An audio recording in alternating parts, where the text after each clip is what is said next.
Magandang umaga po sa ating lahat. Pakibati po yung katabi natin na Blessed Sunday to you. Sino po sa atin yung mga mahilig mag-group picture? Kahapon sa outing, maraming group picture. Kapag nag-outing, group picture. Kapag merong mga family events, group picture. Kapag merong okasyon sa eskwelahan, group picture. Pero pansin ninyo, kapag nakuha na yung cellphone at tinignan na yung group picture, kapag hindi maganda yung itsura mo doon, delete. Kahit okay naman yung iba, kahit okay yung picture, generally, i-delete mo pa rin. Kasi ang focus natin, madalas, ay kung paano tayo makikita doon sa group picture na iyan. So when you look ugly, delete. Kapag nakapikit, delete. Kapag hindi nakangiti, delete. Because that's how we interpret it. Group picture, pero ang focus pa rin yung sarili. And unconsciously, my dear friends, this also happens in real life. Nangyayari dito sa totoong buhay. Na even if we, as if value our group, kapag hindi maganda yung image mo, kapag hindi nasunod yung gusto mo, kapag nasaktan yung feelings mo, sometimes we also cancel people sa mga grupo at buhay na iyan. Hindi nasunod yung gusto ko, block ka. Hindi maayos yung image ko sa inyo, delete ka ngayon sa buhay ko. Yes, unconsciously, no? Kapag ang focus ay tayo, ako mismo, mabubuwag ang mga grupo. At kapag sinabi kong grupo, it can pertain to family. Kapag ang focus ng mag-asawa ay yung sarili nila, madaling mabuwag yung pagsasamahan na yan. Kapag yung sarili mo lang yung pinapakinggan, sa grupo ng magkakaibigan, madaling itiwalag, madaling iwan, madaling i-cancel yung ibang mga membro ng pagkakaibigan na iyan. And that's why, my dear friends, as we celebrate Pentecost Sunday, napapanahon ito para ipaalala sa atin na ang regalong ibinigay ng Diyos para sa atin, ng banal na Espiritu, ito yung nagbubuklod-buklod sa atin, dapat kahit sa gitna na meron tayong mga pagkakaiba-iba. Na kahit hindi tayo katulad ng iba, ay meron pa ring paraan pala para magkakaugna-ugnayan tayo at magkakaisa. Narinig natin sa unang pagbasa, iba't ibang mga lengguwahe, iba't ibang mga tao, iba't ibang pinanggalingan, pero dahil sa banal na Espiritu, nagkaroon ng pagkakaunawaan at pagkakaintindihan. And when we come to notice, my dear friends, ang nangyari sa ating Ebanghelyo, hindi ginawa ng Diyos na lahat ay magkakapare-pareho. Hindi niya sinabi, lahat kayo dapat magsalita lang ng Tagalog. Hindi eh. Nanatili yung pagkakaiba-iba, pero dahil sa banal na Espiritu, nagkaroon ng pagkakaisa. At kung ito i-apply natin sa buhay natin ngayon, ay ganun din. Magkakaiba-iba tayo dito. Magkakaiba ng pananaw, magkakaiba ng posisyon sa politika, magkakaiba ng mga intensyon, magkakaiba ng pananaw sa buhay, magkakaiba ng mga pinanggalingang grupo. Pero pwede palang magkaisa kapag nanggagaling tayo sa isang layunin at yun yung layunin na ibinibigay ng Diyos para sa atin. Kaya nga when we watch the news, di ba, sabi dati, ito yung grupo na dapat nagkakaisa. Pero bakit nagkakawatak-watak?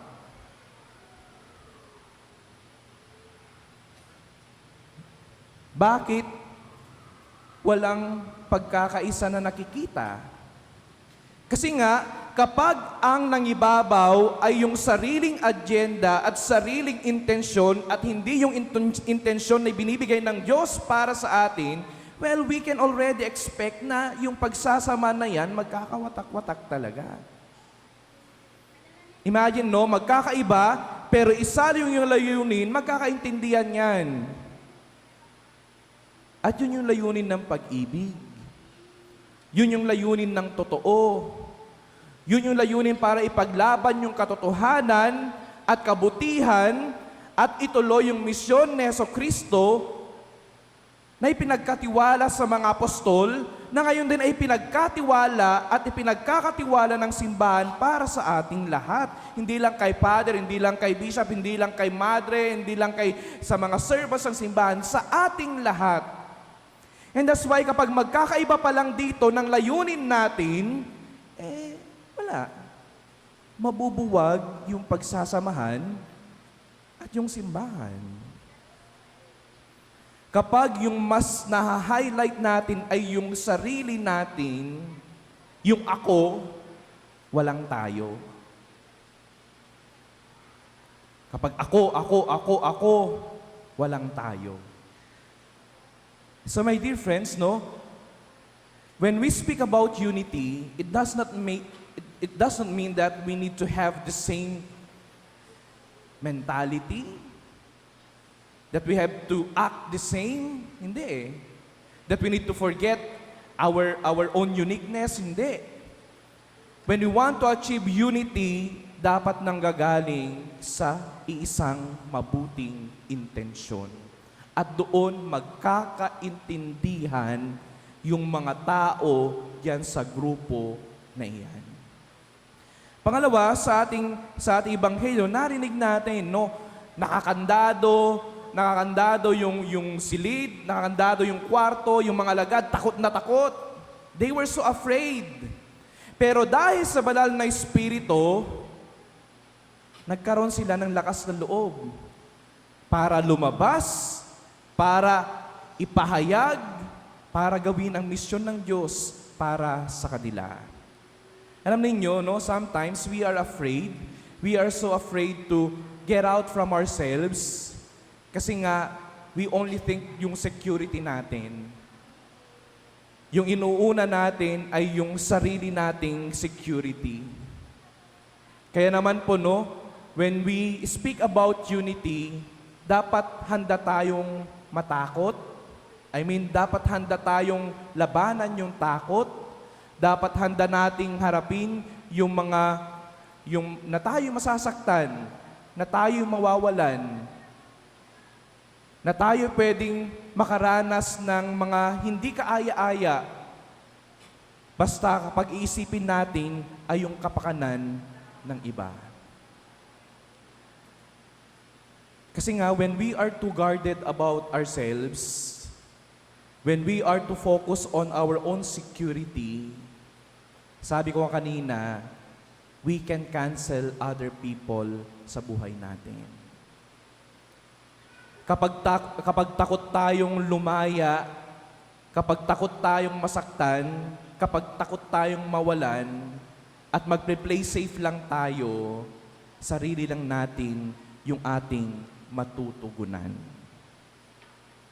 And so my dear friends, as we celebrate this Pentecost Sunday, let us remind ourselves na bumaba ang banal na Espiritu at bumababa ngayon sa atin ang banal na Espiritu, hindi lamang para sa ating mga sarili. Nandito yung banal na Espiritu para ipaalala na ang isipin natin ay hindi yung sarili natin, kundi yung ibang tao. Well, I'm not saying na you forget about yourselves. Ang sinasabi ko, unahin natin yung kapakanan ng iba bago yung sarili natin.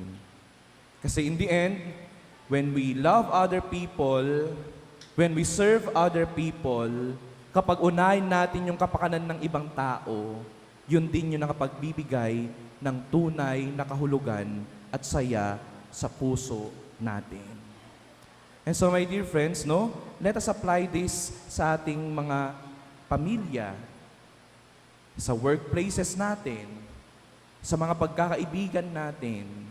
Tanungin natin ang ating mga sarili, handa ba akong mag-appear na kahit hindi kaaya-aya?